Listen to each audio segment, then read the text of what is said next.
अस्सलाम वालेकुम जी, सुबह खैर, लंदन से गुड मॉर्निंग। क्या हाल है आपके? खैरियत से हैं? ठीक हैं। गर्मा गर्म ज़ाहिर है पाकिस्तान के हवाले से सियासी जो माहौल है वो तो लंदन में है इस वक्त, और जो भी प्रेस कॉन्फ्रेंस है वो उनकी सामने आ जाएगी। जो चैलेंजेस हैं वो हम सब जानते हैं, ज़ाहिर है उसके हवाले से वो अपनी पॉलिसी का ऐलान मुस्लिम लीग की क़यादत के सामने हो जाएगा।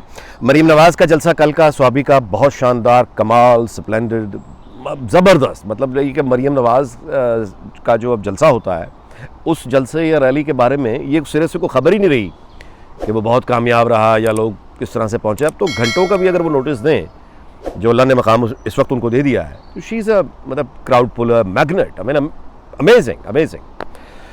लेकिन जाहिर है कि ये पॉपुलैरिटी और बड़े बड़े जलसे और उसके बाद लोगों का दीवानावार खिंचे चले आना, तकरीर सुननी, ये बातें ज़ाहिर है इलेक्शन कैंपेन की बातें हैं, ये बातें ख्वाब दिखाने की बातें हैं, मुल्क को आगे ले जाने की बातें ज़रूर हैं, लेकिन इन तमाम इस पूरी एक्टिविटी से नेशनल इकॉनमी का कोई ताल्लुक़ नहीं, महंगाई का कोई ताल्लुक़ नहीं, रियल चैलेंजेस का कोई ताल्लुक़ नहीं।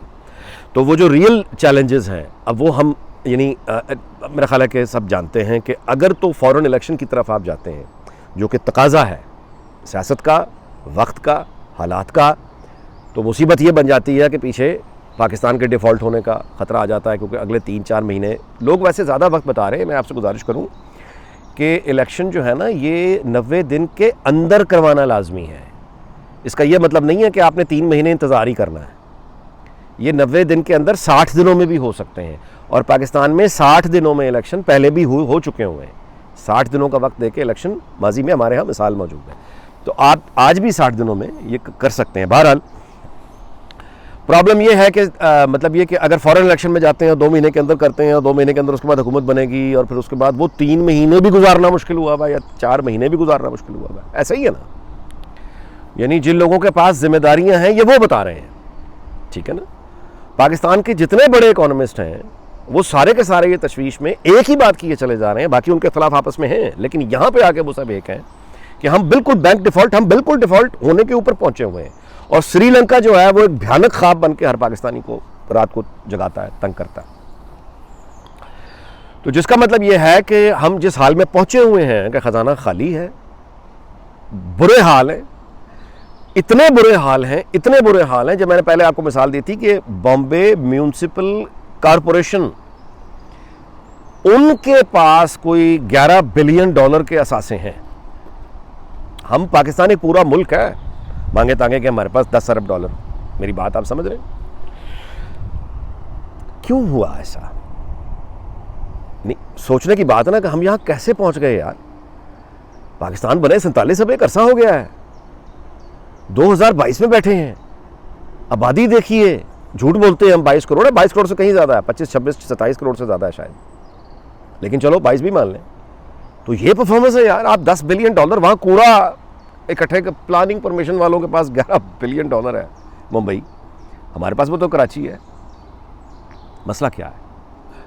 ये मेरा ख्याल है कि डिसाइसिव मोमेंट बन सकता है पाकिस्तान की हिस्ट्री में कि अब इलेक्शन कैंपेन में वो पीपल्स पार्टी हो, वो नून लीग हो। देखिए एक बात, ये जो है ना चोरी छुपे इक़्तिदार और आइन के ये मामला, ये जब ये इसको सेटल करें प्लीज़, ग्रो अप, हकीकत की आंखों में आंखें डाल के देखना होगा।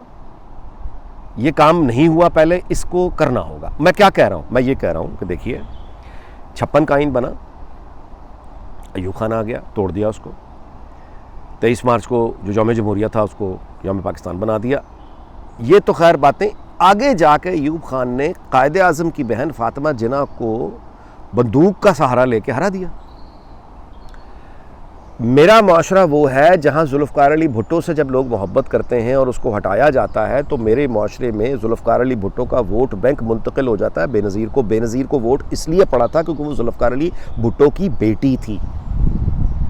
मेरा माशरा वो है जहाँ जुल्फ़िकार अली भुट्टो का वोट लेकर बेनज़ीर 2 मरतबा वज़ीर आज़म बनी, तीसरी दफ़ा बनने जा रही थी अगर वो असैसिनेट ना होते। और उनकी असैसिनेशन के बाद अब मेरी कौम जुल्फ़िकार अली भुट्टो और बेनज़ीर भुट्टो का वोट आसिफ जरदारी, बिलावल भुट्टो को देती है। आज भी सिंध में उनकी हुकूमत है। मेरी कौम ये है, मेरी कौम नवाज शरीफ ने जो वोट बैंक बनाया वो खुद बनाया। वोट बैंक की बात मैं कर रहा हूँ, वोट बैंक की। मैं ये नहीं कह रहा कि वो इक़्तिदार में खुद आ गए, मैं ये कह रहा हूँ कि इक़्तिदार में तो वो वहीं से आए जहाँ जुल्फ़िकार अली भुट्टो आया था, जहाँ से लेकिन उसके बाद जुल्फ़िकार अली भुट्टो की तरह नवाज शरीफ ने अपना वोट बैंक खुद बनाया, जिसमें उसकी ज़िंदगी लग गई। ये कोई इंसानों का माशरा, ये कोई डिसिप्लिन फोर्स नहीं है कि आपने हुक्म किया और काम हो गया। इंसानों का माशरा है, यू आर टॉकिंग इन करोड़ों लोगों का माशरा है। इनका अपने दिल जीतना, ये दहाइयाँ लग जाती हैं, ज़िंदगी लगती है, फिर नवाज शरीफ का वोट बैंक बनता है, जो कि अब मरियम नवाज के पास आ चुका है। ठीक है, और बाकी लोग जाहिर है कि उसी पे बैठे हैं, लेकिन एक्चुअली वोट नवाज शरीफ का जो मरियम नवाज के पास आ गया। मेरा माशरा वो है, और मेरे माशरे में कायदे आजम, फादर ऑफ नेशन, उसकी बहन खड़ी है सामने और वोटर जाके अयूब खान को वोट देगा। कौन समझ आती है बात? हमने कभी इसको देखा ही नहीं इस तरह। ओ भाई, आपके सामने कायदे आजम की बहन आज किसी मौजूदे से फर्ज कर ले सामने आ जाती है, कायदे आजम नहीं, कायदे आजम की बहन आज आपके सामने आ जाती है। वो आपसे आके कहती है कि मैं फातिमा जिन्ना हूं, तो मुझे मादरे मिल्लत कहते हो, मैं कायदे आजम की बहन हूं, और उनके बोलने में, उनके सब कुछ वही आपको नजर आना शुरू हो जाए, और उसके सामने एक जनरल खड़ा हो, आप किसको वोट देंगे? कायदे आजम की बेटी आ जाए पाकिस्तान में, मैं मिसाल दे रहा हूं ना। तो हम तो वो लोग हैं भाई जो जुल्फ़िकार अली भुट्टो का वोट देकर पीपल्स पार्टी आज तक सिंध में है। हम तो वो लोग हैं मोहब्बत करने वाले, दिल देने वाले, इश्क करने वाले, कि नवाज शरीफ का सारा जो वोट बैंक है वो मरियम को दे दिया। तो मेरे माशरे में कायदे आजम की बहन खड़ी है और मैं जाके जनरल अयूब को वोट दे दूं? Can you? ये हुआ बंदूक रख के। अच्छा, ढाका में फातिमा जिन्ना का जो पोलिंग एजेंट था उसका नाम था शेख मुजीबुर रहमान। शेख मुजीबुर रहमान, जिसको हम गद्दार कहते हैं ना, कि उसने पाकिस्तान तोड़ दिया, उसने पाकिस्तान तोड़ना होता तो वो फातिमा जिन्ना का पोलिंग एजेंट होता ढाका में। वो जमहूरियत मांग रहा था, इलेक्शन मांग रहा था, अपना जायज हक मांग रहा था। वो आबादी में हमसे ज्यादा थे, उनकी हुकूमत बननी चाहिए थी। बंदूक पकड़ के आ गए अयूब खान साहब। मेरी बात आप समझ रहे? नतीजा उसका पाकिस्तान ने भुगता, क्योंकि जड़ें तो पड़ गई थी ना। आपके इल्म में होना चाहिए कि 65 की जंग जो शुरू हुई थी वो कारगिल उसका रीप्ले था। 65 की जंग उससे भी बड़ा वैसे ब्लंडर था, कारगिल से बड़ा ब्लंडर था। उसकी आपको पता उसकी वजह क्या थी शुरू करने की? उसकी वजह ये थी कि अयूब खान के मशीरों ने उसको बताया था कि फातिमा जिन्ना को तुमने अफगानी एजेंट बना दिया, भारतीय एजेंट बना दिया, बंदूक लेकर चले गए, उसको हरा दिया बंदूक लेकर। लोग गालियाँ दे रहे हैं, मातम कर रहे हैं, रो रहे हैं, नफरत कर रहे हैं तुमसे। तो अब पॉपुलर होने के लिए क्या करें? तो उस वक्त की ये तजवीज़ थी कि कश्मीर अगर किसी तरह से हम ले आए, फौजें घुसाते हैं अंदर, और अगर हम कश्मीर आज़ाद कराने में कोई छोटा टुकड़ा इस तरह का भी लेने में कामयाब हो गए तो कौम में बड़ा वो एक पॉपुलर, यानी वो लोगों को फातिमा जिन्ना का वो भूल जाएगा, कौम को भूल जाएगा कि क्या हुआ फातिमा जिन्ना के साथ। कौम आपके साथ खड़ी हो जाएगी कि आपने एक फील्ड मार्शल, एक जनरल, आप कश्मीर इंडिया से खींच के ले आए हैं, पॉपुलैरिटी हो जाएगी, तो बस वो इसको डैमेज कंट्रोल हो जाएगा बहुत बड़ा। इस वजह से एक बड़ा डिज़ास्टर किया, दूसरा बड़ा डिज़ास्टर 65 की जंग किया, तैयारी नहीं थी। और वो भी मैं अब इस वक्त ये वीलॉग लंबा हो जाएगा, खुद गूगल करके विकीपीडिया पे ज़रूर पढ़ें, operation grand slam. Grand slam कुछ लोग कहते हैं, ग्रैंड स्लैम कह लीजिए, ग्रैंड स्लैम कह लीजिए। वो आप विकीपीडिया पे किताब अगर नहीं पढ़नी तो पढ़े ज़रा, वो है क्या, आप अपना सर पकड़ के बैठ जाएंगे कि हमारे मुल्क में हुआ क्या क्या हुआ है। कि हम खाली इलाके आगे फौज ही नहीं, इंडियन आर्मी खड़ी हुई नहीं थी, हमारी फौज बढ़ रही थी। और वो तारीफ जो है वो उस जनरल की, तनवीर गालिबन उनका नाम था, वो पाकिस्तान टाइम्स में सुर्खी छप गई उसके नाम के साथ कि ही smashes through the heart of the enemy. तो अयूब खान को प्रॉब्लम हो गया, उसने कहा है ये जंग तो मैंने अपनी पॉपुलैरिटी के लिए करवाई थी, ये वो जो कमांडर जो ग्राउंड पे है वो उसको तो शोहरत मिल रही है, उसको चेंज करो, ट्रांसफ़र करो। उसको ट्रांसफ़र कर दिया, उसको वापस बुलाया। आगे बढ़ती हुई फौज के कमांडर को फौज रुक गई और नया बंदा भेजा GSQ से कमांड लेने के लिए, उसका नाम था याया खान। वही याया खान जो उस वक्त ये ब्रिगेडियर था। उसमें आने जाने में वो 22-24 घंटे लग गए और बस फिर इंडियन आर्मी पोजीशंस ले चुकी थी। उसके बाद हमने क्या लड़ना था वापस। आप मेरी बात समझ? मशरकी पाकिस्तान की अलहदगी की बुनियादें वहाँ से रखी गई थी। फातिमा जिन्ना का यानी रेफरेंडम हारना, 65 की जंग, यहाँ पे बुनियादें आ गई थी, क्योंकि बंगाली जो थे वो तो पाकिस्तानी फ़ौज में शामिल लाहौर में लड़ रहे थे भारतीय फ़ौजियों से। उनकी शोहदा की कब्रें आज तक लाहौर में मौजूद हैं। और वहाँ से जो ऑफिसर्स ने हमारे अपने साथ सलूक देखा, उसके बाद फिर वो जब वो देख रहे थे, सोसाइटी का हिस्सा थे कि वोट से उनको नहीं मिलेगी ताकत, वही लोग ट्रेंड ऑफिसर पाकिस्तान आर्मी के वो मुक्ति बाहिनी में शामिल हो गए।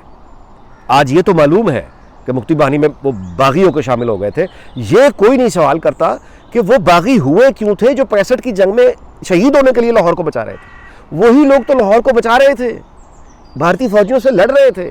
आखिर क्या हुआ कि 2 साल के बाद वो यानी बागी उनके साथ जाके मुफ्ती बहानी के साथ उन्होंने बना लिया और वो इसी फौज से लड़े। हुआ क्या?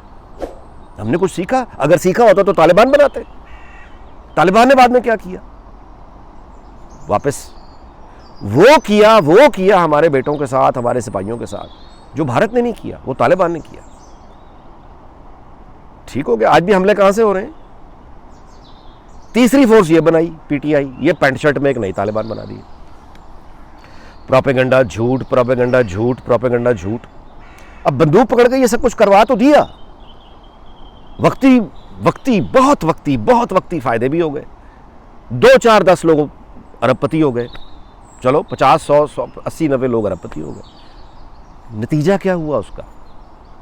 आज पाकिस्तान के सोशल मीडिया पे यकीन कीजिए, और जो गुफ्तगू वहाँ पे पाक फ़ौज के बारे में होती है गली मोहल्लों में, वो तो फ़ौज के सियासी यानी किरदार के जितने मुखालिफ लोग थे, बशमूल मेरे, जो नज़रियाती तौर पे फ़ौज के सियासी किरदार के ख़िलाफ़ हमेशा बोलते रहे हैं, उन्हें दुख हो रहा है कि यार ये इस तरह से नहीं, ये तो आप पूरे फ़ौज के यानी इस तरह से बेतौकीर ना करें, इतनी बेइज्जती ना करें। वो लोग जो फ़ौज के सियासी किरदार के मुखालिफ हैं, वो आज दिफा कर रहे हैं, फ़ौज का दिफा कर रहे हैं, मीडिया पर दिफा कर रहे हैं कि यार ये इतने ये नहीं, ये गलत है। हम पुलिस की भी करप्शन से भी परेशान हैं, हम वापडा की करप्शन से भी परेशान हैं। इसका मतलब ये तो नहीं है कि हम कहेंगे इदारा ही बंद कर दो। अगर पॉलिटिकल करप्शन इस तरह की फ़ौज के चंद नहीं काफ़ी अफसरों ने की है हमारी पूरी तारीख में, तो वो ठीक है, लेकिन इसका मतलब ये तो नहीं है कि इस तरह की गुफ्तगू हो रही है, जो मुगल्लज़ात और गालिम गलोच हो रही है। सो वी लोग इस बात पे ख़त्म करते हैं कि हमने ये देखा कि आइन पर नहीं चला गया, सियासतदानों की नहीं मानी गई, अवामी राय का एहतराम नहीं हुआ, मुल्क टूटा। सियासतदानों की नहीं मानी गई, आइन का एहतराम नहीं हुआ, वार ऑन टेरर के पे जो हमारा कैजुअल्टी 60,000 70,000 80,000 हमारा बंदा मरा, हेरोइन क्लाशनकोव ज़ालुक लेकर आया। उसके बाद हमारा ये परवेज़ मुशर्रफ की जंग भुगतना पड़ी, और उसके बाद ये जो पैंटो शर्टों वाले नए झूठ बोल के प्रोपेगेंडा से एक इतनी बड़ी फोर्स तैयार कर दी गई है। आज वो फोर्स इतनी बुरी तरह से गालियाँ निकाल रही है और इतनी तौहीन कर रही है और इतनी बाजारी लैंग्वेज और गालियाँ निकाल रही है कि आपके रिवायती जो यानी कि ये रिवायती जिनको समझा जाता था दुश्मन, रिवायती तौर पे ये दुश्मन है, गद्दार हैं, बहके में हैं, वो लोग जिनको गद्दार कहा जाता था, वो लोग जिनको परमादी फौज मुखालिफ है, ये तो फौज मुखालिफ है, वो जितने फौज मुखालिफ जिनको प्रोपेगेंडा करके जलील करवा के फा, लेकिन कोई फौज मुखालिफ नहीं था। वो फौज मुखालिफ नहीं थे लोग, वो सियासी किरदार के खिलाफ बात कर रहे थे, वो इंडिविजुअल्स के खिलाफ बात कर रहे थे। उन्हें डिक्लेयर कर दिया गया ये फौज के खिलाफ है, सारे दरवाजे उन पर बंद कर दिए गए, उनका बेड़ा गर्क कर दिएगा, उन्होंने कीमत चुकाई। वही लोग आज आके कह रहे हैं कि नहीं ये ज्यादती है, क्योंकि वो तब भी असूल पे खड़े थे, वो आज भी असूल पे खड़े हैं। मेरा ये ख्याल है कि ये पीपल्स पार्टी हो या नून लीग हो, जितनी बातें अब खुल गई हैं, अब इसको छुपाने का फ़ायदा नहीं है। नई हुकूमत बने या इलेक्शन के बाद या इलेक्शन कैंपेन में, एक दफ़ा तो मेरा ख्याल है कि ये हमारे भाई हैं को बाहर से तो नहीं आए हुए, तो छुप कर मिलने का फ़ायदा कोई नहीं है। दिन की रोशनी में मिले, कन्वेंशन सेंटर बुला के मिले, नेशनल असेंबली बुला के मिले, कौम को सामने, और उनको बिठा के इनसे बात करें कि भाई ये है आइन, अगर आपको ये कबूल नहीं है तो आप बता दें कि आप किस तरह का रोल चाहते हैं जो परमानेंट हो। आपने फाइनेंस मिनिस्ट्री लेनी है, आप ले लीजिए, फिर हमारा कोई ताल्लुक नहीं होगा, लेकिन ये खुल के होगा, लोगों को पता होगा कि फाइनेंस मिनिस्ट्री आपके पास है। आधी हुकूमत जिस तरह कोलिशन गवर्नमेंट सियासतदान करते हैं, आधी गवर्नमेंट आप ले लें, आधी गवर्नमेंट हम ले लेंगे, हम अपने किए का हिसाब किताब का जवाब देंगे, आप अपने किए का हिसाब किताब का जवाब देंगे। ये नहीं हो सकता कि काम आप करें, ठप्पा मुझे लगाना पड़े कि हाँ जी मैंने किया, नहीं, ये नहीं होगा। सो इनके साथ या तो मतलब हाथ जोड़ के, मेरा ख्याल है कि इस माहौल इस तरह का बना हुआ है कि मुमकिन है कि मौजूदा क़यादत यानी ए पोलिटिकल और न्यूट्रल, इनको बिठा के दिन की रोशनी में, मतलब कोई फ्रेमवर्क किस तरह का बनाएगा कि आइन की रोशनी में मुझे, अगर आप बिल्कुल फंक्शन करते हैं, हम कौम आपको सलूट करती है, लेकिन फिर ये सियासतदानों का फ़र्ज़ होगा कि इस तरह का दोबारा से कोई आप मिसाके जमहूरियत, कोई इस तरह का डॉक्यूमेंट, एक्चुअली तो पार्टी इस्टेब्लिशमेंट है, उनके साथ मिसाक की ज़रूरत है, उनको बिठा के ये दिन की रोशनी में साइन करने की ज़रूरत है कि इसके बाद अगर आपने ये सियासत में ये मामला किए तो हम इसको लोगों के सामने लेकर आएंगे। और अगर किसी फ़र्द इंडिविजुअल ने ये काम किया तो यू हैव टू एंश्योर कि उस इंडिविजुअल के ख़िलाफ़ महकमाना डिसिप्लिन की कार्रवाई होगी। एक हल्फ अगर वज़ीर-ए-आज़म या वज़ीर उठाता है तो एक हल्फ हर फौजी अफसर भी उठाता है। अगर यहाँ पे हल्फ का एहतराम नहीं तो उधर भी नहीं, इधर एहतराम नहीं तो उधर भी नहीं, दोनों को एहतराम करना होगा। और वॉच डॉग ऊपर से कौम होगी जो देखेगी। कोई वजह नहीं है कि हम इस तरह की शर्मिंदगी जो आजकल उठानी पड़ रही है। यार को बात है, 3 महीने 4 महीने 5 महीने गुजारने के लिए पैसा नहीं है, बैंकरप्ट हो जाएंगे, ये हाल हो गया है। अल्लाह माफ़ करे, अल्लाह माफ़ करे। तो बस ये भी लोग इस बात पे ख़त्म करते हैं कि अल्लाह ताला अक़ल दे हमारे सिविलियंस क़यादत को भी, अस्करी क़यादत को भी, कि ये मिल बैठ के एक वर्केबल फार्मूला बनाएं। अंधेरों में छुपने के ज़माने ये हम यहाँ पहुँच गए हैं। ये अंधेरों में छुप कर कुछ नहीं होगा, जो भी होगा दिन की रोशनी में होगा, सबके सामने होगा।